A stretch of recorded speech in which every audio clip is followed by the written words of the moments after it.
Onda tingi te era tuzi te in profunda sicura sonda. Onda tingi te era tuzi te in profunda sicura sonda.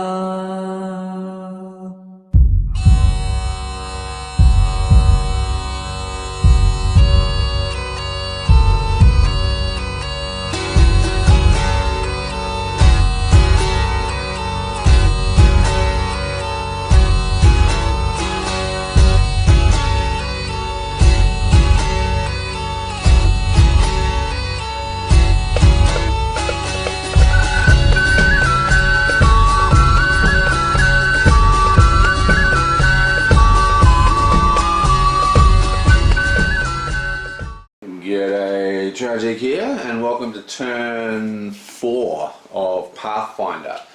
Now, we're in a bit of a bind. We're playing Perils of the Coast and we're on Brigandoom, which is like the easiest in inverted commas.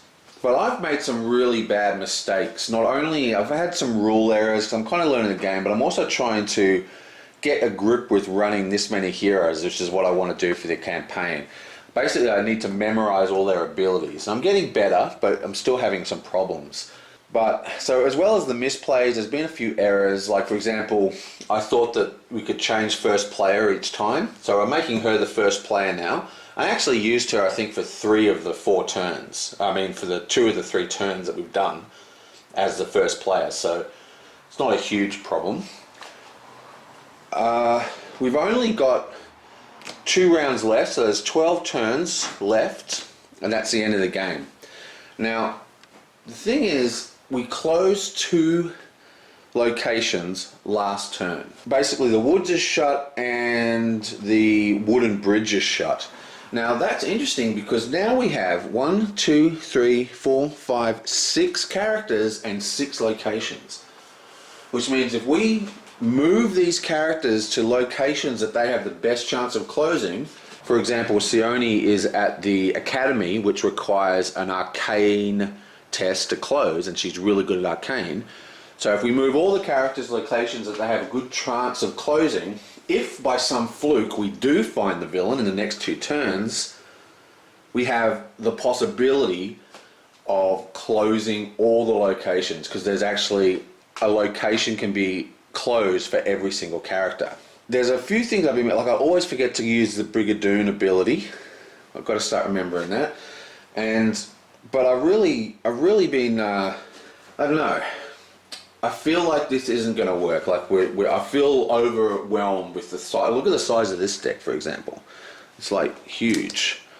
I think we haven't done anything in there. So if the villain's in there, we've got no chance. Now, if we look over here, firstly, I forgot to redraw his hand. 1, 2, 3,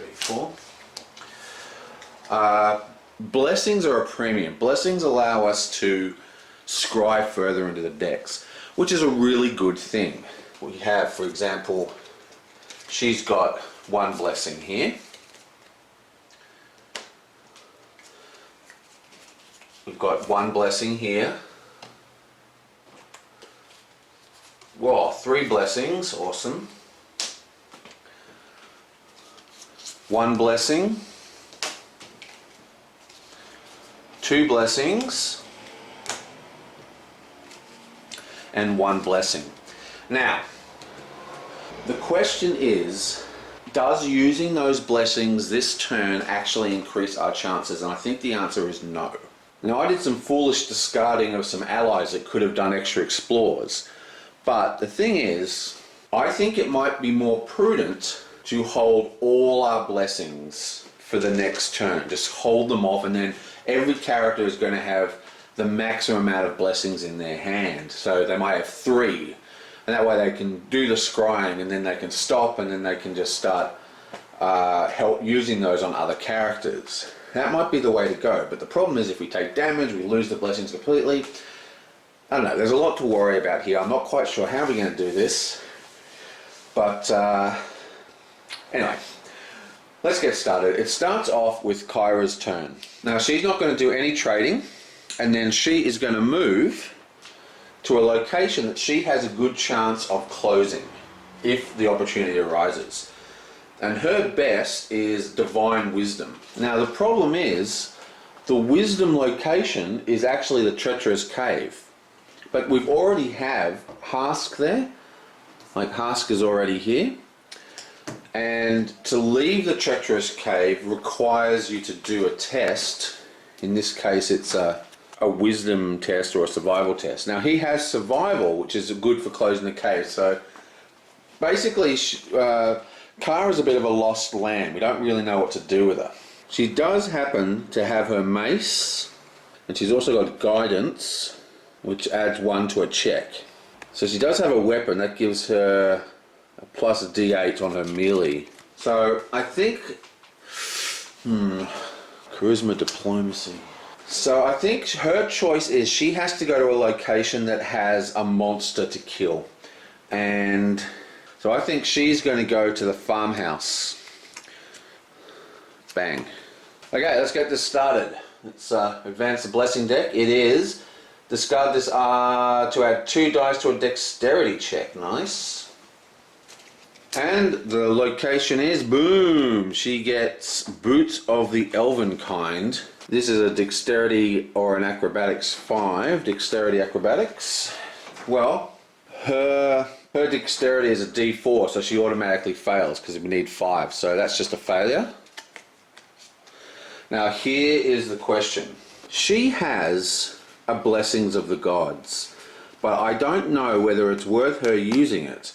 It's best for her to hold it just in case she needs to use it to close her location. And then the next turn, we're going to burn as many Blessings of the Gods as we need to just dig really deep into the decks. But for now, I think it's a good idea to not use these cards if possible. So that is her turn.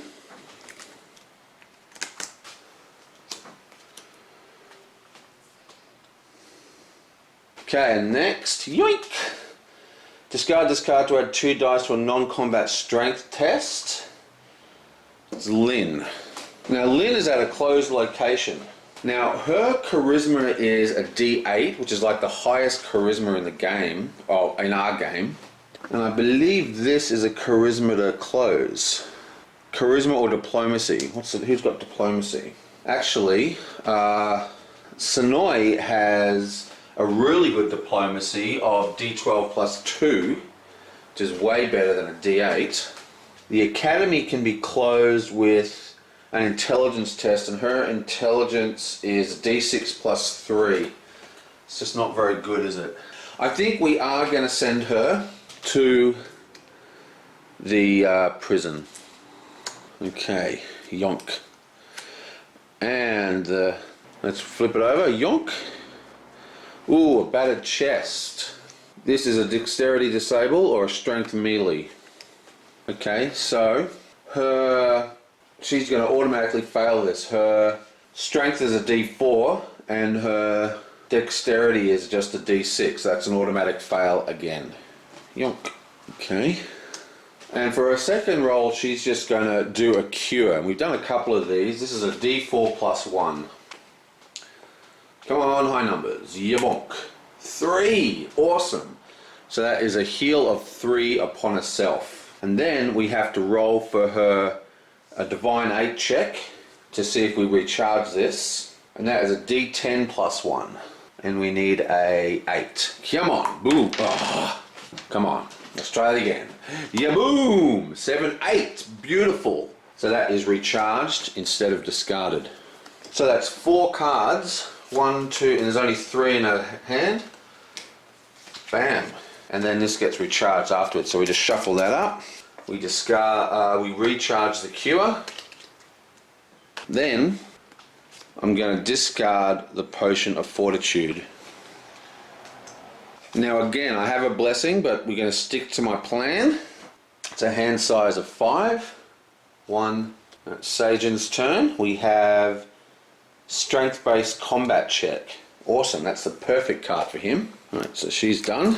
Sajin is moving to the waterfront, because the waterfront says when using a weapon to subtract 1 from the dice rolls, but he doesn't use weapons, so that's the best place for him to go. Let's flip it over the next card. We have an ally. Okay, and it's got an explore location. Awesome. Constitution or a Charisma Diplomacy. His Constitution is a D6 plus 2. So it's basically needs a 5 or higher on that D6.